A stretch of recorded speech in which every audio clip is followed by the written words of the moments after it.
Jodie Foster's life reads less like a conventional Hollywood biography and more like a study in endurance, intelligence, and early exposure to a world that rarely pauses for childhood. From the outside, she is often defined by accolades, Academy Awards, critical acclaim, and a career that has stretched across decades with unusual consistency. Yet beneath that polished surface lies a more complicated human story, shaped by precocious talent, relentless industry demands, public scrutiny, and a lifelong negotiation between privacy and fame. Born in Los Angeles in the early 1960s, Foster entered a world already tilted toward performance. What followed was not a gradual rise, but an accelerated immersion into professional acting before she could fully understand what acting meant. Her childhood became intertwined with cameras, scripts, and expectations that most adults struggle to navigate. That early start would define not only her career, but also her relationship with identity, autonomy, and emotional boundaries. Unlike many child stars who fade under pressure, Foster evolved, transitioning from prodigy to respected adult actor, then to director and producer, and ultimately to a figure of quiet authority in an industry that often rewards noise. Yet her journey was not smooth ascent. It was marked by psychological strain, public intrusion, and deeply personal losses that shaped her private world. To understand Jodie Foster is to understand the cost of early brilliance and the discipline required to sustain it. Her story is not simply one of success, but of survival within a system that often demands more than it gives back. Early life and the formation of a child prodigy. Jodie Foster, born Alicia Christian Foster in Los Angeles in 1962, entered life into a household already shaped by absence and resilience. Her father left before she was born, leaving her mother to raise 4 children alone. That absence became an unspoken presence in the household, shaping the emotional atmosphere in which Foster grew up. Her mother worked tirelessly to provide stability, instilling discipline, independence, and intellectual curiosity in her children. From an exceptionally young age, Foster exhibited extraordinary cognitive development. She was reading far earlier than most children, speaking with unusual fluency, and displaying a level of comprehension that surprised educators and family alike. This precocity did not unfold in isolation. It quickly became visible to the outside world, where talent scouts and advertisers saw in her a rare combination of intelligence and camera presence.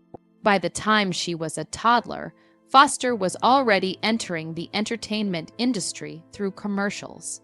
What began as occasional modeling work quickly escalated into frequent appearances, transforming her childhood into a structured schedule of auditions, sets, and production demands. While other children experienced unstructured play, her time was divided between education and professional obligations. This early immersion into work created a dual identity, one part child navigating family life, and another part professional performer expected to deliver consistency under pressure. The blending of these worlds shaped her understanding of responsibility long before adulthood. It also introduced a tension that would follow her for decades: the conflict between personal development and public expectation. Even in these early years, Foster was not simply performing roles. She was adapting to a system that demanded emotional control and intellectual maturity far beyond her age. That adaptation became the foundation of her later resilience. Childhood in the industry and the loss of normalcy as Foster's career expanded through the late 1960s and early 1970s. Her childhood became increasingly defined by professional obligations. Television appearances, film roles, and commercial work filled her schedule, leaving limited space for the ordinary experiences associated with growing up. While her peers attended school regularly, played freely, and explored social development in informal settings, Foster moved between sets, scripts, and production teams. This environment demanded discipline, and adaptability. She learned to memorize lines quickly, adjust to directors' expectations, and maintain emotional composure under observation. These skills, while impressive, came at a developmental cost. The natural rhythm of childhood, spontaneity, experimentation, and unstructured time was replaced by routine and performance metrics. Her mother remained a stabilizing force throughout this period, attempting to balance opportunity with protection. Yet even strong parental guidance could not fully shield her from the intensity of the industry. As her reputation grew, so did expectations. She was no longer simply a child actor. She became a reliable professional presence in a competitive field. By her early teens, Foster had accumulated an extensive body of work, appearing in dozens of productions. Industry professionals often praised her maturity and focus, qualities that distinguished her from other young performers. However, these same traits reflected a deeper reality. She had learned to operate within adult systems before fully experiencing adolescence. The loss of a traditional childhood is one of the most recurring themes in Foster's life story. It is not defined by a single event, but by years of accumulated experience in which work consistently outweighed personal freedom. That imbalance would later inform her choices, particularly her emphasis on privacy, control, and selective engagement with Hollywood. Breakthrough roles and the weight of early fame. By the mid-1970s, Jodie Foster transitioned from child performer to internationally recognized young actor. Her role in Taxi Driver marked a turning point not only in her career, but in the public perception of her as an artist capable of handling complex, psychologically intense material. Working with director Martin Scorsese, Foster portrayed a character embedded in themes of urban isolation and moral ambiguity. The film's subject matter was controversial, and her involvement required careful oversight, including legal protections due to her age. Despite these safeguards, the emotional intensity of the role introduced her to the darker dimensions of cinematic storytelling at an early stage of development. The performance brought critical acclaim and an Academy Award nomination, but it also intensified public attention. Foster was no longer simply a promising young actor. She became a symbol of precocious talent operating within adult narratives. This visibility came with pressure, as audiences and industry professionals alike began to project expectations onto her future career. Fame during this period was not abstract, it was immediate and invasive. Media coverage followed her personal and academic life closely, blurring the line between public interest and private existence. For a teenager attempting to navigate identity formation, this level of scrutiny created additional psychological complexity. Despite these pressures, Foster continued to work steadily, balancing education with increasingly demanding roles. Her ability to maintain academic performance while sustaining a professional career became another defining feature of her early life. Yet beneath the success was an ongoing negotiation between visibility and withdrawal, a pattern that would repeat throughout her life. Yale, public intrusion, and psychological strain. Foster's decision to attend Yale University represented an intentional attempt to step outside the Hollywood system and establish a more grounded personal identity. Studying literature, she sought intellectual distance from the entertainment industry while continuing to pursue acting selectively. However, her presence at Yale coincided with one of the most disruptive events in her early life: the attempted assassination of President Ronald Reagan by John Hinckley Jr., who was obsessively fixated on Foster due to her role in Taxi Driver, brought unprecedented public and federal attention to her private life. Suddenly, she was not only a student, but also the center of national security concern. Her daily environment changed dramatically.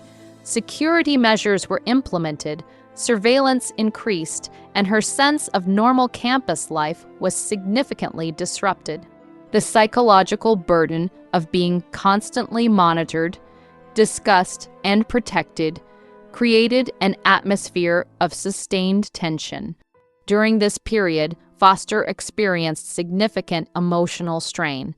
The combination of academic pressure, media intrusion, and personal safety concerns made her university years unusually difficult. While she remained committed to her studies and ultimately graduated with academic distinction, the experience reinforced her lifelong emphasis on privacy. This chapter of her life underscored a recurring theme: fame as both opportunity and constraint. Even when she attempted to step away from Hollywood, external forces continued to pull her back into public visibility. The experience at Yale solidified her understanding that privacy would need to be actively constructed, not passively assumed.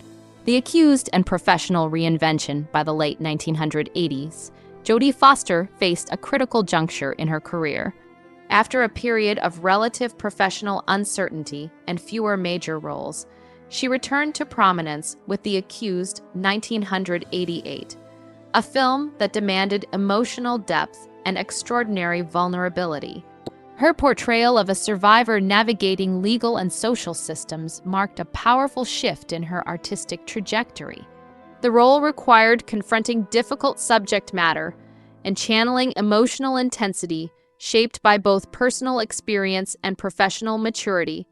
It was widely regarded as a transformative performance. Winning the Academy Award for Best Actress at age 26 represented more than recognition. It signaled her successful transition from child actor to serious adult performer.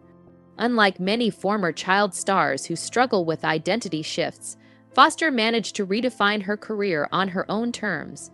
The film also reinforced her ability to select roles that carried psychological and thematic weight, often centered on complex female characters facing systemic challenges. This pattern would continue throughout her career, distinguishing her as an actor drawn to substance rather than spectacle. However, success did not erase earlier pressures. Instead, it added new expectations. Foster now carried the dual identity of former prodigy and established artist, navigating an industry that often oscillated between celebration and scrutiny. Her reinvention was not abrupt, but deliberate, a gradual rebuilding of professional identity grounded in autonomy and selective engagement. Silence of the Lambs and cinematic legacy in 1991. Jodie Foster delivered one of the defining performances of her career in The Silence of the Lambs. Her portrayal of Clarice Starling, a young FBI trainee navigating psychological and institutional challenges, became a landmark in modern cinema. The role required extensive preparation, including engagement with law enforcement professionals and psychological research. Foster approached the character with precision, focusing on realism and emotional restraint rather than dramatization. The result was a performance widely regarded as one of the greatest in film history. The film achieved both critical and commercial success, earning multiple Academy Awards and cementing Foster's status as one of the most respected actors of her generation. She won her second Oscar for the role, further solidifying her legacy. Yet, even at the height of acclaim, Foster remained characteristically reserved. She avoided excessive publicity and maintained a strong boundary between her professional achievements and personal life. This separation became a defining feature of her public identity. The Silence of the Lambs also reinforced a recurring theme in her career: strong, intelligent female characters navigating systems of power. Foster's choices reflected not only artistic preference, but also personal resonance with themes of autonomy and resilience. Directing, creative control, and artistic expansion as her acting career matured, Jodie Foster expanded into directing and producing, seeking greater creative control over storytelling. Her transition behind the camera reflected a broader desire to shape narratives rather than solely perform within them. Her directorial work demonstrated a focus on character-driven stories, often exploring themes of family, identity, and emotional complexity. Films such as Little Man Tate reflected her long-standing interest in gifted children navigating environments that struggle to understand them, an echo of her own early life. Directing allowed Foster to engage with filmmaking from a structural perspective, managing both artistic vision and production dynamics. It also provided a sense of autonomy that acting alone could not fully offer. While continuing to act selectively, she became increasingly deliberate in choosing projects, prioritizing quality and thematic depth over frequency. This selective approach contributed to her long-term sustainability in an industry known for volatility. Her expansion into directing marked a new phase of her career, one defined less by external validation and more by internal creative direction. Privacy, relationships, and a life beyond fame throughout her career, Jodie Foster has maintained an exceptionally private personal life. Relationships have been kept largely out of public scrutiny, reflecting a consistent desire to separate emotional intimacy from professional visibility. Her long-term partnership with Sidney Bernard, a film industry professional, and later her marriage to Alexandra Hedison, a photographer and artist, reflect different phases of her personal evolution. Both relationships were grounded in privacy, mutual respect, and shared distance from publicity. Foster's approach to relationships has consistently emphasized stability over exposure. She has rarely spoken publicly about her private life, choosing instead to maintain clear boundaries between public persona and personal experience. This commitment to privacy is not merely personal preference, but a response to decades of early exposure and media intrusion. It represents a deliberate restructuring of control over narrative and identity. Her home life, particularly with her children, has been carefully protected from public attention, reinforcing her belief in separating family from fame.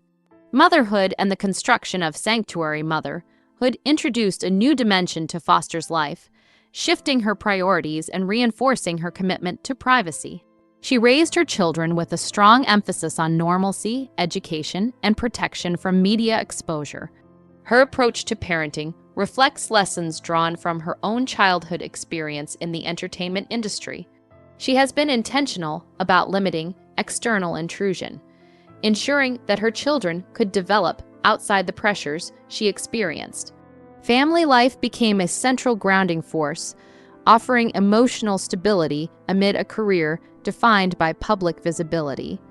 This period marked a shift from individual achievement to relational responsibility. Motherhood also deepened her understanding of vulnerability and protection, reinforcing her long-standing desire to control the boundaries between public and private life. Loss, grief, and the passage of time in later years. Foster experienced significant personal loss, including the deaths of both parents. These events brought emotional complexity, particularly given her lifelong relationship with absence and presence within her family structure. The passing of her mother, who had been a central stabilizing figure throughout her life, marked a profound emotional turning point. The gradual loss through illness and dementia made the experience particularly difficult, as it unfolded over time rather than in a single moment. Grief in this context was layered, not only the loss of a parent, but also the fading of shared memory and identity. These experiences added depth to Foster's understanding of time, impermanence, and emotional continuity. Despite these losses, she continued to work selectively, maintaining her commitment to artistic integrity and personal balance.